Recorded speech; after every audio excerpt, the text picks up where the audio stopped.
A fellow hair baby, as I like to call us, Will LaMonaca grew up surrounded by stylists, salon life, and the extrovertedness of it all. I'm so happy to have him on the show to talk about what it's like growing up with stylists in the family, how we've utilized the talents and skills taught to us by our beauty mamas, and so much more. Check out this week's episode now.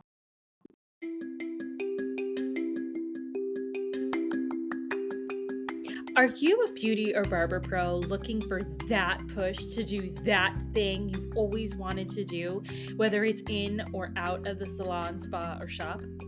Are you tired of not feeling good enough, smart enough, skilled enough? Are you tired of not getting a handle on your mental health, boundaries, and insecurities? I'm Christine Sherwood, the BeautyPro Coach, an internationally certified coach, a salon and spa owner, and your personal Jiminy Cricket.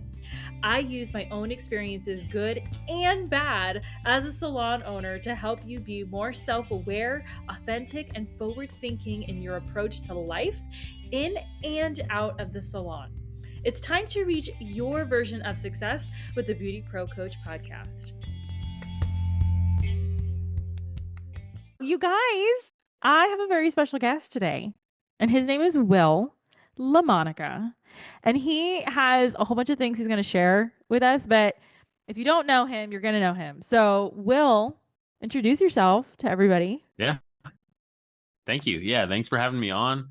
My name's Will. I am Mr. Fully Booked on Instagram. And yeah, I have been in the hair industry, feels like my whole life. There's a lot I could say about that, but looking forward to kind of diving into all things life and hair industry. And, Yeah. So tell everybody your personal experience in the industry, because it's a little similar to mine, but I feel like it's important because go ahead, because it impacts your life. It just does. Yeah. Growing up, my grandmother was a hairdresser. And so, I never paid for a haircut in my life until years later. But then she opened up her own salon. And then my mom actually ended up becoming a hairdresser as well. So I just have been surrounded by hairdressers my whole life. My cousin Natalie, she has always been a hairdresser, and she's older than me.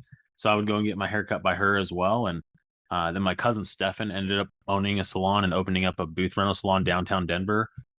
So it's just been like constantly all around me. Now, did I ever think that I was going to be in the hair industry? Definitely not. I also didn't think that I would ever be in marketing or sales. My dad was primarily in marketing and sales. I thought I was going to be in ministry. So I thought I was going to be doing the work of the church. So I went to a school of ministry. I was kind of on a fringe edge of Christianity. It was called, it's a little more supernatural and mystical. And I went through a school called School of Supernatural Ministry. And shortly after that, ended up becoming a full-time pastor, and definitely went all the way down the rabbit hole of the church world until I got burnt out. And I got burnt out, but what was funny is it was the hair industry that actually saved me from burnout in ministry, because I had moved to New York and was looking for work while I was waiting to step into a pastor position, a different pastor position full time. And I'm getting more and more tired of religion. I'm getting more and more tired of a lot of things that I won't go into right now. But during that time when I was looking for work, I stumbled upon a job with Hattori Hanzo Shears, of all things. And I thought, oh my God, it's like where the stars aligning here in some way. Like it's the hair industry and it's sales. So it's like kind of like in my DNA from both angles. But I still was in my mind when I first heard about it. I was like, I needed work, but I thought, scissors? Like seriously? Like I'm getting recruited by a company to sell scissors, and I thought it was like Cutco knives or some multi-level marketing scheme. And I'm like, first of all, these scissor salesmen seem like they're having way too good of a time, and based on a lot of things that have happened in recent days, we know they definitely were having too good of a time. But anyway, aside from all that, when you look at it, I was like, nah, I'm not going to go and be a multi-level marketing scissor salesman. Definitely not doing that. So I turned the job down. And a couple days later, the recruiter calls me and he's like, no, you don't understand. Like, you're literally going to be selling a product to that stylists and barbers are addicted to buying. And I'm like, are you serious? Like addicted to buying scissors? Not to Right. mention these are like Right. nothing less than $500 all the way up to like $3,000 for a scissor. And For I'm like, real. I don't know. So I call my mom and I'm like, hey, what do you think about me selling scissors? And she goes, oh, my God, I love buying scissors. I'm addicted to buying scissors. And I said, no, no, you didn't just say that. The recruiter said that stylists are addicted to buying scissors. I call my mom and she goes, I'm addicted to it. I said, okay, I'm going to give it 3 months. And now, Funny. prior to this, I was in ministry and it's Mhm. hard to get a job in anything else after you've been in ministry for a long time because your resume is Mhm. like, you like you're a pastor. It's Yeah. hard to translate. So sales is pretty easy to get a sales job pretty quick. And my dad was always in sales and I had been in Mhm. sales all my life, even before ministry. So I was like, okay, you know what? I'll give it 3 months, Sure. whatever. Go out there. Yeah. Within the first 3 months, I was in the top 10 of the company and started just like, I don't know what happened, but it was like water on dry ground. And I realized I was like, oh, dang, I do have a gift for sales. I thought I was really bad at this. Mm. So I started to fall in love with sales and I started to make Mm. a heck of a lot more than I could have ever made in ministry. I'm talking Mhm. double my income. I think I made like 40K a year as a pastor. Okay. Made $80,000 my second year or my first year with Hanzo. Mm. Um, and then from there, doubled that the following year, became one of the number one reps in the whole company. But the dedication to sales and understanding marketing was really key in all that. But what I found was also a love for the beauty industry. And I really, really enjoyed going in and out of salons and being a part of the culture. And I came up with this idea of doing a feature page in the city that I lived in New York, and just featuring all the local barbers and stylists. And you know how there's like these foodie pages Yeah. Yeah. that Yeah. feel free to ask any questions too if I'm No, I'm talking too I'm much. totally here for this. I'm totally here for this. Cool. You Yeah. found the feature page. Yeah. So I started a feature page and not instead of featuring all the best food in a particular city, I was just featuring all the best stylists and barbers and Love it. salons. But my idea was I'm going to make this page anonymous. And so, but I know that I'm going to have to cold call every salon in the city of Rochester, New York. So what I'm going to do is I'm going to Trojan horse the entire hair industry in Rochester, New York through a feed page. And I'm going to become one of the most influential people in the hair industry in the city without them knowing who I am, so that when I get rejected by the front desk person at the salons, but then I mentioned that I'm also the guy who runs this page, they won't be able to stop me. And it completely worked. I ended up selling over $1 million worth of shears in like a year or 2 years. So That is definitely genius. but like it was ridiculous just invading the whole city through a hair feature page. But the thing is, it actually provided value for everybody. When Mhm. people would move to Rochester, they would look for the best hair, and I was posting the best. When people got featured, they considered it like an accolade, and it really did begin to like bring the whole community together. And there were events, and it was a pretty interesting thing. Now, it's funny because I'll tell you why that page doesn't exist anymore here in a minute. But Yeah. Yeah. Yeah. um, so anyway, that was where I realized, okay, I can use social media as leverage to sell things, whether in person or online. And Mhm. I've been using social media like that ever since. Even though I don't have a huge following like on Instagram, I actually most of my business and everything that happens through Instagram. And I have a Mhm. very significantly higher following on TikTok. Oh my But I God, would say TikTok. What is going on with TikTok? But I okay. only have like 3,000 followers on Instagram. I get way more business through there. So anyway, where am I going with all that? So social media, Hanzo, beauty industry. Since I got good with social media, I started running social media for salons on the side, just like as side gigs. I'd like, Yeah. after leaving Hanzo, I started to kind of do a few marketing things, and especially during COVID. Mhm. But that was the reason the page didn't exist anymore, because Hanzo and we have a good relationship now, but I left for a hair extension company. They Mhm. hired me to become their national sales director. Hanzo was worried that I was going to take clients from them and Mm. try to use the database to sell hair extensions. Mm. And I never did. That wasn't my intention.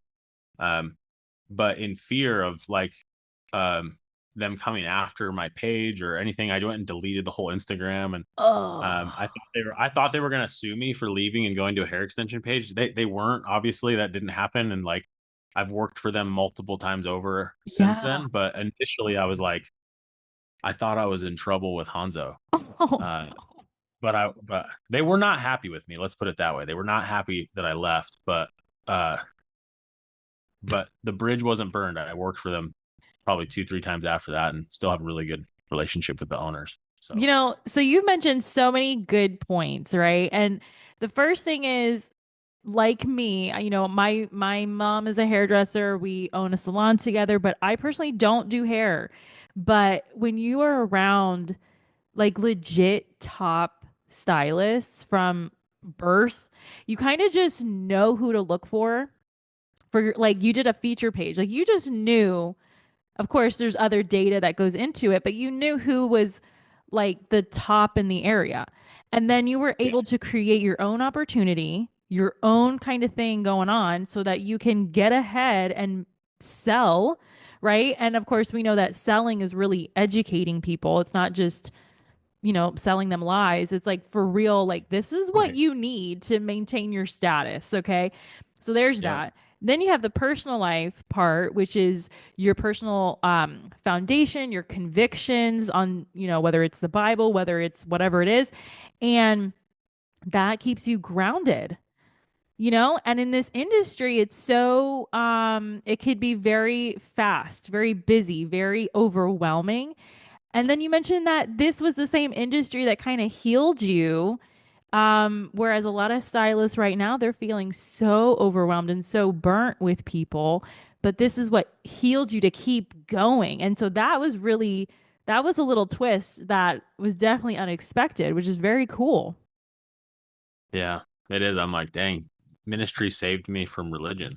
Or I mean, the hair industry saved me from religion. Is really Yeah. that's like it's so that's when I look at that, I'm like, okay, there's something that I resonate with on the inside. That maybe it does come from the fact that I grew up around hairdressers or whatever, but it just feels like it's my tribe. Mm-hmm. And somehow I see my spirituality and everything, it blends in really well with the hair industry as well, and so does business, because I Yeah. really fell in love with sales and marketing as well, which is my main passion. Mm-hmm. uh, I'm deeply rooted in the hair industry. My main passion is sales and marketing, but that passion was really birthed through the hair industry as well, and now I get to go on and mentor and coach and even step in as a sales director with marketing agencies and high ticket coaches and help influence their sales. And doesn't matter what industry it is in Mm-hmm. anymore. I can go in and step in and teach the principles of persuasion without manipulation. Mm-hmm. Ethical sales processes that increase people's sales drastically, whether it's a salon trying to increase their product sales, or learning how to do consultation better to get more add-ons, or higher priced, ticket items that they actually need, that Yeah. not just because you want to slam somebody with stuff. But a lot of sales is not about trying to convince somebody to do something that you want them to do. It's really just about asking good questions that help people realize what they need, and then asking them questions that help them convince themselves why they need that, and then just Mm-hmm. really giving them the ability to buy it. So it's not really that hard. It's Mm-mm. just a lot of like the best salespeople are good listeners. Um, Exactly. Yeah. and I think that's why like a lot of hairstylists are so afraid of, like, a lot of people are just afraid of the word sales or Mm-hmm. salesman or sales professional, or it's like, ooh, ick. You think of like a car salesman or some like dirty, like, you know, sales guy trying to snag you in Target to switch your cell phone plan or something. And it's like, no, like it's not, that is not actually what sales is. But if every hairstylist could see themselves equally as a professional marketer as well as a professional Mm-hmm. sales man or woman, that just understanding that that's a part of your job and knowing that, like training on marketing and sales skills just as much as you train on how to do a balayage or the next hand tie Yes.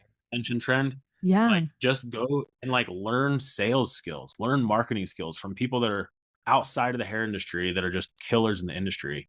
And just watch what happens. Exactly. Thank you. That has been my experience with beauty and barber pros. Like they get so terrified of the word sale that they're like, no, no, no, I don't want to do that. You know what? I'm not even going to have a retail resale sales Yeah. certificate, whatever it's called. I'm not going to do that. I'm just going to do the service. It's like, no, no, no, no, no, no, no. You need to meet your client where they're at. They need this. You know what it is they're being so nice by not trying to sell their clients anything.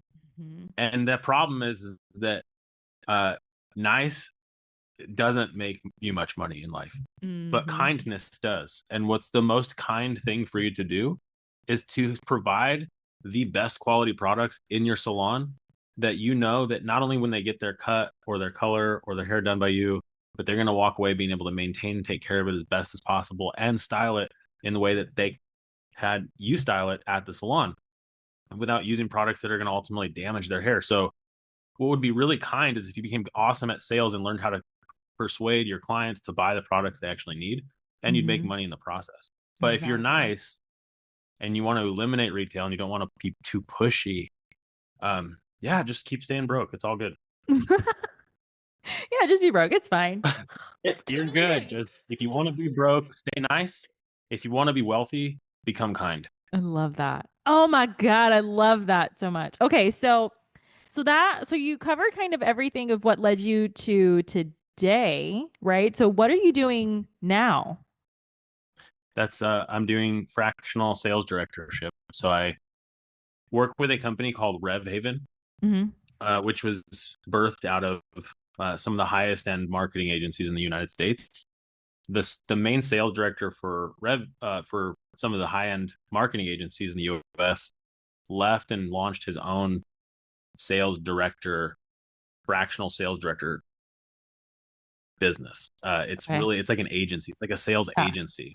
But Rev Haven now, we basically step into any business fractionally, whether they need operations, leads, Mm. if they need talent, or if they need sales help, we can step in any way. So I work as a contractor with under Revenue Haven Hmm. for sales directorship, but I Okay. still do a lot of my own consulting. So like I'll consult salons and individual stylists on increasing new clients just through organic outreach and Hmm.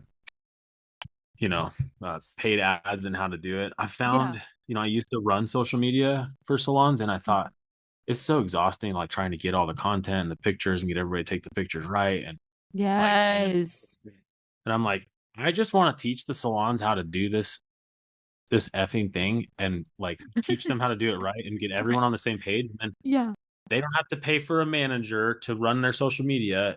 It can take the entire weight off the salon owner's hands to run social media as well.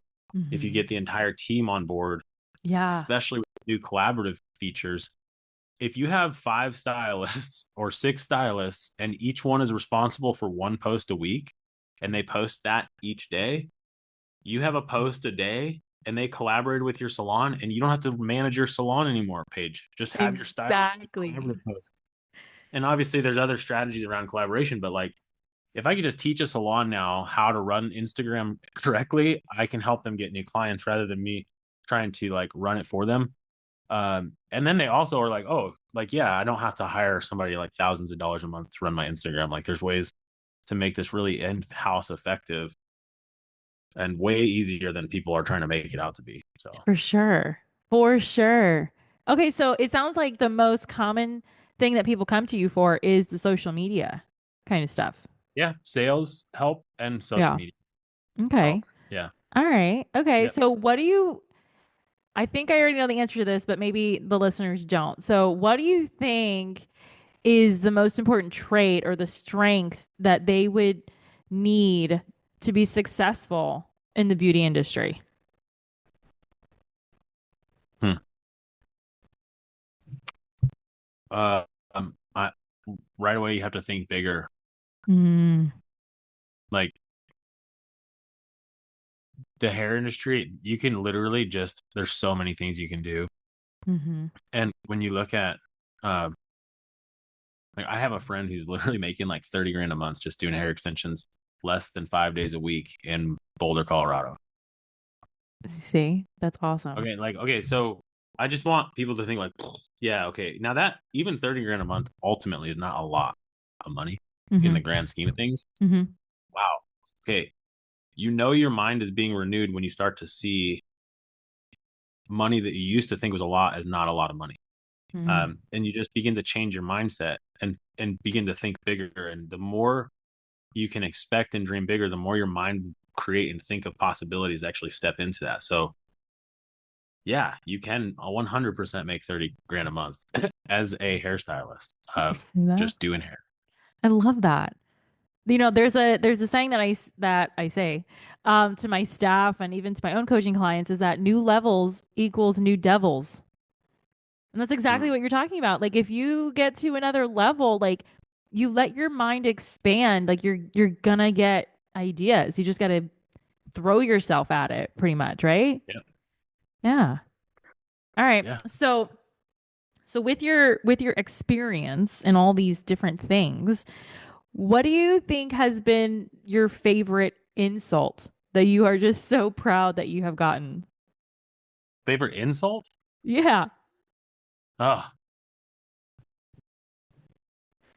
I'll tell you my least favorite insult, Okay.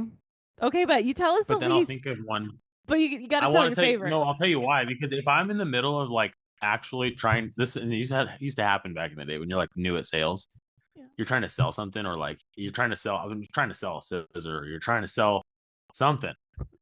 And when somebody says, man, you're a really good salesman, as soon as they say that, I want to go throw up in my mouth. Because if someone says you're a really good salesman, that means that you're being a horrible salesman Yeah. because they're feeling Salesy. somehow they're like you're being salesy, or like you have that what we call commission breath, like the Oh. ick. They're getting the sales ick, and then they're like listening to like, oh, and then they like compliment you, like you're a really good salesman. And you're like, you literally just stabbed me in the heart, because what I now know is I need to go back and think about what the hell was I doing that made me come across in such a salesy way that I got that compliment. That's a horrible compliment. Okay. That's my least favorite compliment. But insult, um, Like it's got to be something that somebody really tried to hurt you, insult the hell out of you, right? But you just turned it and like that is your motivator now. um, I don't know. I'll tell you what. In the early days of doing coaching and marketing, Mm-hmm. I knew that if Instagram didn't block me for 24 hours to message anybody, that I wasn't doing enough work. Okay. So I was like, okay, I got to at least get that many messages out to get blocked. And then I know my threshold. And then you're going to push the limit a little bit as your account gets more trust and builds authority or whatever. But uh, That's a good yeah, try to get one. banned. So try to get like either like insulted, like you have never reached out to somebody so much until they like, I know this sounds like, oh my God, this guy really is salesy. No, No, no. listen, you just gotta, if somebody doesn't give you a yes or no answer, then they're like literally they don't have boundaries, and they then hey, yeah, okay, all Yeah. I want is a yes or no answer. Like you give me a yes or a no, I'm done pursuing or not pursuing. I just need to know. But if you just keep ghosting me and giving me the runaround, well, you're doing the worst thing you could possibly do to a salesman, because they literally hate maybe. So Yeah. if you want to be chased, then give them a maybe. If you want to shut it down, then give them a flat out yes or no. Um, but what hairstylists don't understand, like, is you have to be tenacious like this. Mm. And it's not, it's not bad. You are out here trying to compete against everyone else for attention. And there's only two ways that you can get attention. It's either time or money. You can Mm. either spend the time putting the blood, sweat, and tears into what it takes to get attention, whether that's through physically handing your business card out to people, Mm-hmm. getting word of mouth, or, you know, putting in like thumb work on the phone and literally pounding the pavement inside of Instagram and getting clients for yourself. That's the time that you can invest. The other way Mm. is to learn how to run paid ads for yourself correctly. And you can purchase attention and Mm. leverage money instead of time to get the new clients if you know how to do it correctly. Uh, But yeah, if right now you don't have the budget to put anything into ads, then go and put in that blood, sweat, and tears on the back end of Instagram and get tenacious with people that could potentially be clients. If they haven't booked with you in a while, go shoot them a DM. If you notice that they cancel, shoot them a DM and say, hey, hope everything's okay. When would you like to get back on the calendar? Like, Right. don't be afraid to reach out to your clients and try and get them back on the books. Don't be afraid to reach out to them and get them on the books as second bookings. Or if they didn't rebook in the salon, why not DM them multiple times throughout the next coming weeks to get them to rebook and then get them on a consistent schedule? Like, you don't have to just depend on whether or not they rebook in the moment. Yes, try to get them to rebook in the salon, but then why not shoot them a DM later? Say, hey, I noticed you didn't rebook. Just wanted to make sure you don't lose your spot here in the next couple of weeks. I have Wednesday or Thursday available this time, blah, blah, blah. Now I'm giving them a couple options. I'm not asking for a yes or no. I'm just asking for which time works best. Yeah. You see, everything you're saying, I don't mean to do it on like a lot of the episodes on the Beauty Pro podcast. And, I hear what you're saying and I always end up relating it to relationships because one, we're in a very intimate industry dealing with people and they're always coming to us for some special event that deals with a major relationship, a wedding, a funeral, what is it, like a revenge date or whatever. Like everything you're saying is like truth. Like you got to harness your boundaries and your truth and be real and raw with people. Be like, look, you didn't book your appointment. Did you like what I did or not? If you did, come on, let's do it again so I can take care of you. Exactly. Yeah, you just need that yes or no. And yeah, you are a sales professional. And as long as you can understand that like persuasion does not mean manipulation and it doesn't have to be selfish, that like it's okay to be incredibly persuasive and have honey on your lips if the way that you're leading somebody is ultimately going to benefit them and you know it. If you know it's not going to benefit them and you still are doing that, then that's where like there's some phrase like, I could sell ice to an Eskimo. Like you are the definition of a sleazy salesperson then because they obviously don't need that. Right. Like, that's not a real exchange of value. So anyway, I could rant on sales forever. I love it. I love it. And then I just recently, I've been doing the Six Figure Stylist podcast, which I'm excited to have you on there. I know, I can't wait. Launched a new one called Money and Mystics, where I'm just trying to like interview people that are crushing it in business to help like kind of blur the line between their spiritual experience and their business life. That is we'll see cool. where that goes. Yeah. Yes, I did see both of those on your Instagram. And that was my next question, actually. So, okay, so Money and Mystics is the brand new podcast that you have. Yeah. Yeah. Okay. And it's already launched, right? People can start listening? Yeah. I just like today. I went out. Okay. Last night. Okay, good. So go listen to that. And then when does it come out? Is it like every week or every other week? I'm gonna do every other week. So I'm gonna do like Six Figure Stylist podcast. Yeah. Every other week, and then the Money and Mystics podcast every other week. Oh, how cool! Oh, I love that. Like the Six Figure Stylist one is really, for me, it is very business focused. The Money and Mystics one is more like a passion project, just for fun. That I'm doing so. Oh, I love that. I love it a lot. Okay, so yeah, I'm really excited to be on those. I don't know which one I'm going on, but I'm going on there. So you guys have to listen to it. Six Figure Stylist. Yeah, come on. Yeah, Six Figure Stylist. We'll dive in. I'm excited to ask you a bunch of questions too. I'm so excited. Okay, so there's that. And then maybe this might be redundant, but what's a common misconception that people have about what you do and your life experience or your expertise? Like what is it that people get wrong every single time? I think that I think when it comes to sales, obviously people think that you're just, there's all the perceptions that people have about sales. Yeah. Which ironically, in order to get good at sales, you have to own your identity as a salesperson. Yeah. Because there is a concept of what you believe in your heart about yourself is the fruit that you produce in your life, whether you know consciously that you believe that about yourself or not.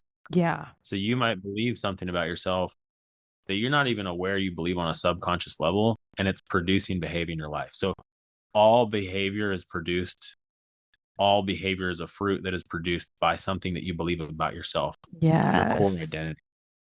Okay. So when you learn that, you can actually just brainwash yourself and give yourself like your own little identity hacks. So how does this relate to sales? Well, when I had realized this years before, but I was like, wait, how could I apply this to sales? So I realized I had to break agreement with lies I believed about sales and what it means to be a sales professional so that I could fully receive the identity of being a sales professional and what that truly means and own that for myself. Like, yes, I'm Will LaMonaca and I'm a sales professional. Like I own it fully. So what does that belief do? It doesn't just automatically make me a sales professional, but as I believe that I'm a sales professional at a core as my identity, it naturally began to produce behavior that would be that of a sales professional, like working harder, visiting more places, investing into learning skill sets by investing in sales coaches and programs and books and waking up early and planning my route. And all of a sudden, because this belief shifted, my behaviors began to shift. And within that following year, I went from being in the top 10 to being number one and doubling my income again. And it all came from an identity shift. But I had to accept the fact that I am a sales professional, even though I know everybody's going to think that means something else. But you can take that concept that I just laid out because the principle is true in any area. I am a beauty professional. I am an expert in my field. Like, what identity do you want? Plug that thing in, believe it before it happens, and watch your behaviors begin to align with that identity. Yes. It's not just this magical manifestation all the time. Sometimes it's just you changing a belief about yourself, which ends up changing your behaviors, which ends up changing the results you get, which ends up changing your future, which ends up getting you to where you're trying to go.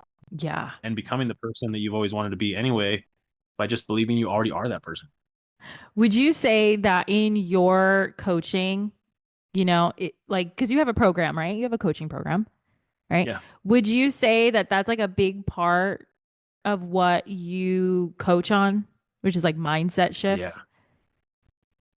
Yeah. Initially, always. Doesn't matter if I'm working with a salon on social media. I need to look at their personal identity because how they believe about themselves is going to be what's showing up on Instagram. Yeah. And they're also going to attract the clients. Mm-hmm. Like we got to work on who they are so that they can attract their ideal clients. And so I always go back to mindset on sales or anything and work on uprooting lies they believe and replacing it with positive or truth identity. And so that is a little bit kind of spiritual, but then moving into there, then I start to get into the practical because I could teach you all these practicals of Instagram and practical like technical language and things on sales, but it's like if this mindset and identity stuff is still all messy, ultimately like either this is going to be hindered, won't work as well, or everything will backfire on you. So I just wanted, I always start with mindset. Yeah. I agree with that 100%. So that can kind of be exhausting too. Don't you think? Like the mindset work? Yeah. Yeah. Well, because what I'll do is I'll lay out mindset initially. And so, like, as I bring somebody through the process, the initial mindset thing, I let them know. And then as I'm coaching them on other technical things, when I notice we hit a bump, I'm like, oh, there's one of those identity things. So I know mindset is like, I talk about it first, but it's woven throughout the entire process as I find different limiting beliefs that are holding people back from stepping into what they're trying to do when it comes to social media or sales. And I mean, sales is like, oh my God, the mindset games that you have going on as a sales professional.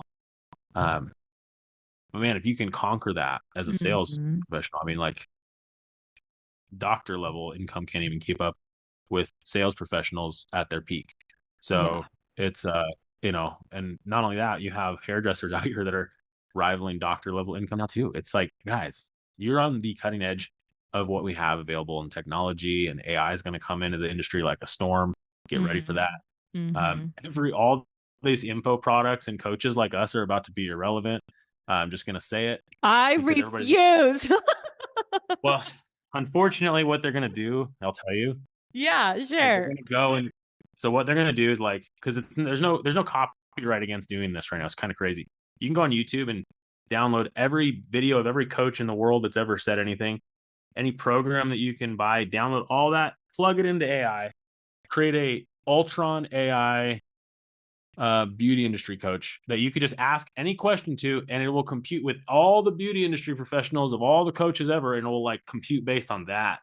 So you can create like also like there's people that are already developing like salon owner coaching, like and like salon owner. Like imagine having your team be able to just ask the salon's AI like what a policy is on something. My girlfriend already uses AI every day, even just for like formulas. Like she'll get on there and she'll be like, "Hey, how do I do this formula with Shut you know up. No Kevin way. Murphy?" And it'll spit out like processing time, the exact mixture, like every single thing. Like AI will just spit it out, and so No. Where is no, Elon Musk? Where is Elon? Get I don't know. this. I don't even know why I'm talking about all this. I feel like I'm just rambling on this podcast, No, like just spit a you bunch of are random totally information. not. You are totally not. This is stuff that beauty and barber pros need to know. Like this is reality. This is real and raw. And I am totally appreciative of all of this. So you feel like you're rambling, but you are totally laying it out. So with that, and I have like a new level of stress. I'm going to be fighting AI. Any case, how are you nourishing yourself? Because we're talking a lot Yeah, about selling and all this stuff that nobody wants to yeah, hear, but it's really educating. It's really using yeah. the truth to get what you want. So how do you nourish yourself to keep going? Um, I like. I think you have to find your own rhythm. For me, Mm, uh, getting up early, reading, like I'm filling my tank there. mm. That's that's probably the main thing. Like I know if I'm reading in the mornings, then I'm good. What do you Eating read? right, Let's do that. you know, What do you read? Are you reading self-help books? Are you reading the encyclopedia? What are you all reading? kinds of stuff. Yeah. Let's see what I got on my desk here. I have, Oh, it's right um, there. yeah, I got persuasion. So Oh, persuasion. This is about. So Robert Cialdini is like a godfather of persuasion and influence, okay. marketing, This is everything. cool. Oh, yeah, this is about. It's about persuading people before persuading people. Does that make sense? Oh, Like, so so good. it's persuasion. Yeah. So you guys want to know? Like, I know a lot of people here are listening. Do you want to know? Because I don't sell scissors anymore. But I could. Nah, never mind. There's Go, a just thing say called a it. tactic. You know, and a tactic Yes, shown say is a it. tactic blown. Okay. What I would do is I would ask the, texturizers. Everybody's texturizer is trash. So, like nobody loves their texturizer. And I knew this. So I would be like, oh, can I see your shear? Or can I see your shears? Can I see your scissors? Didn't matter. And usually they would just grab their scissor, not their texturizing shear. And so then I was like, oh, do you have a texturizer? And then they wouldn't want to show me. Oftentimes, and any hairdressers listening, it's like you want to keep your old texturizer in the drawer because why? Probably still from beauty school or you bought it at Yeah. Sally's and it's got like some cheater print handle or something. So or it's like an old barber, like 1906 type shit, something, or but anyway, Yeah. rusted and nasty, but you're like your grandfather gave it to you. You shouldn't be using that, and it hurts your client's hair every single time. But so yeah, Yeah. naturally, when I ask, hey, can I see your texturizer? And they just like, oh, but when I would say, oh, how long have you had this for? And they tell me some long amount of time. So then I would set the trap. This is crazy though. So I would just go, oh, well, why do you feel like, have you been wanting? I say, have you been ever thinking? Have you ever thought about getting anything new? Like, and then they would say, well, yeah. And I say, well, why do you feel like you need anything new when you've been using this one for so long? Why not just keep using the one you got? Okay, what are they gonna do now? Right. They're like, They're gonna defend to me why they want to buy a new shear. And now they're telling me just because I asked a question in a certain way, yeah. why they actually do deserve to buy a new texturizer for themselves. And I'm like, cool, I might be able to help you. I have a few options. Wouldn't mind if I showed you. Oh, yeah, boom. Okay, here's how much this one is. And then boom, next thing you know, they're putting money down. Did I do anything other than ask a question in a certain way All I'm doing is saying, why do you feel like you need a new shear? Why now? Why not wait? If Right. I said Well, why not wait, you're instead asking of the if you, question. hey, why not wait? 6 months, a year. Yeah. And I had a client in their chair one time say, "Do you even want them to buy new shears?" Now I'm like, well, yeah, but I'm not going to sit here and be like, "You should buy these shears today, and here's why. They're so amazing, and they're so much better than the shears you have." Like, dude, I'm going to get kicked out of everywhere. Like, I just all I do is say, "Well, why do you love the shears you got?" Yeah. "Oh, I like this and this about them." "Cool. Is there anything you would change about them if you could?" "Oh, I wish it was a little bit longer." "Oh, why?" "Oh, because I want this function." "Okay. How long have you been wanting to get a longer shear?" "Oh, Mm. for a while." "But why do you feel like you want one now? Why not just keep using the one you have?" "Oh, because okay, now they're convincing themselves that now is Right. actually a good time to buy this." And all I did the whole time was ask them a question all the way up to that. Um, Now that's where the power comes in with like product sales. Like people don't Yeah. realize if you just ask questions about the client's hair and what they Mm-hmm. need, and why do you feel like you want to buy products here instead of Walmart? Yeah. Oh, I just asked a question. Hey, why do you feel like you want to buy products here with us rather than just? I mean, you could just obviously go to any Walmart or Target and buy products there. Why do Mm-hmm. you feel like buying here is so much better? That is so perfect. With a I squinted eye, like I'm kind of confused. Why do you buy products from us rather than just going to Walmart? And then they're going to be like, oh, well, you obviously have the best quality, and I know that when you recommend something to me, it's going to be what I need. And they're sitting there spitting out of their mouth telling you why they should buy products at your salon rather than Walmart, and you're not sitting there telling them why they should buy products there in Walmart. You're just asking them. exactly.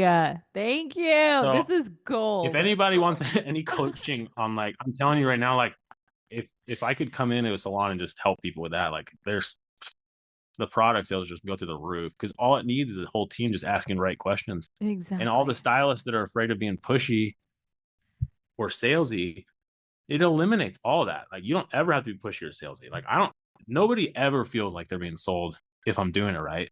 I'm just Mhm. asking questions. So Exactly. I love it. I love it. All right. So, yeah. speaking of coaching, so what do you have going on right now that people can be a part of? They can reach out to you. Like, what is it? How can people Yeah. connect? Right now, just connecting with me on Instagram. If you want to ask any questions, you need help with anything, go ahead and shoot me a message. I'm in the process of, I'm strategizing around creating a group, Mm, but mostly just having, if anybody does need help, I have one-off classes that I teach salons. I do, full-on coaching programs with people. It just kind of depends. And sometimes people don't need me hmm at all. And I would direct them elsewhere, especially if, Sure. they're like a bigger salon that's already, producing a ton of revenue. I might direct them to some of my big coaching friends in the industry, something like Pitt hmm University or Rachel and Yes. Drew Thomas. Um, they're legitimate. There are a lot of beauty coaching programs that I've seen the back end of firsthand. And I won't mention them, but I'm telling you guys, like, there's a lot of stuff out there that is just BS. Mm, But people that are often not even running a salon or owning a salon or have any idea about the industry. right. Um, I'm never going to do a salon owner coaching program because I'm not a salon owner. hmm I have one lane. It's sales and marketing. So I'm just stick with that. Yeah. Because that's where I actually know when I teach it's going to work. hmm But there are programs out there that I wouldn't recommend at all. But I can definitely say that Pitt University and Rachel and Drew Thomas actually have solid content on the back end. I've seen all of it. I've seen both of their courses from A to Z on the back end, and the coaching and the fulfillment that they offer their clients and the results that their clients get. And their testimonies are very real. So just going to say that out there. And I don't work for any of them anymore in any way. So I can just say that Right. with Yeah. in truth. No affiliate anymore. No But anyway, affiliate links. no affiliate No links. affiliate links. No say. There's nothing there. All right. So to wrap it up, because I know we're like going quickly here. What's one question that you wish I would have asked you, and how would you have answered? Hmm.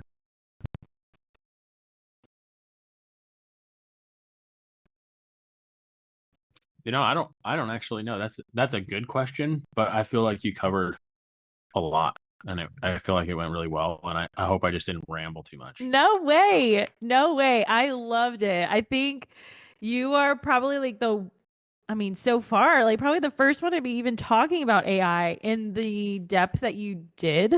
And the sales too. Like, I am so excited for everybody listening and watching on the YouTube channel. Like, this was powerful. Like, I'm gonna look up this whole AI business. I'm very offended with it. Oh, me too. It That's just hurts, me. but I think like it's literally like if you owned a fax machine company and then email came out, and then now there's all these back in the day there was these consultants that would step into businesses and they would have to train everybody on how to do email.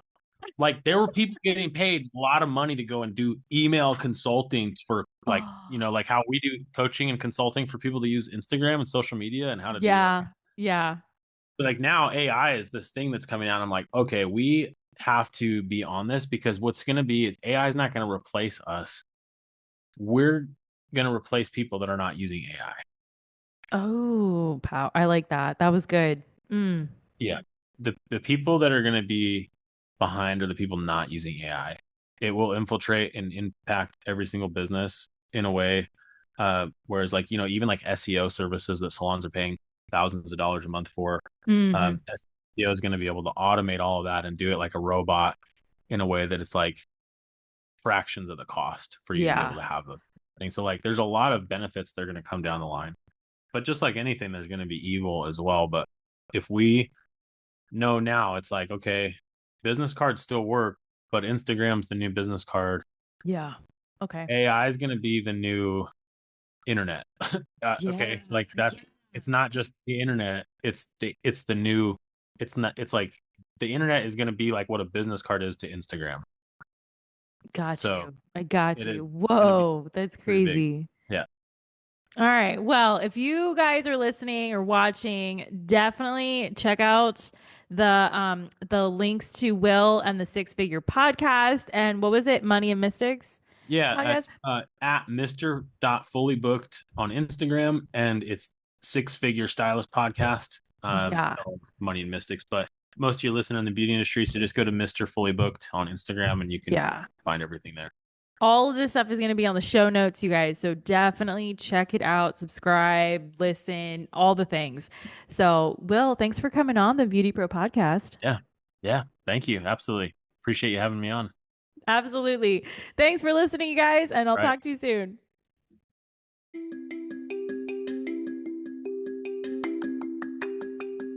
If you loved this episode, subscribe to the Beauty Pro podcast on Spotify and Apple Podcasts so you never miss an episode. Don't forget to leave your reviews, stars, feedback so I can continue bringing the content you deserve and want most. Your feedback fuels this podcast. The more you give, the more you get back. You can follow me at the BeautyPro Coach on Instagram and Facebook. Want to contact me directly? Email me at befree@goldentruthcoaching.com.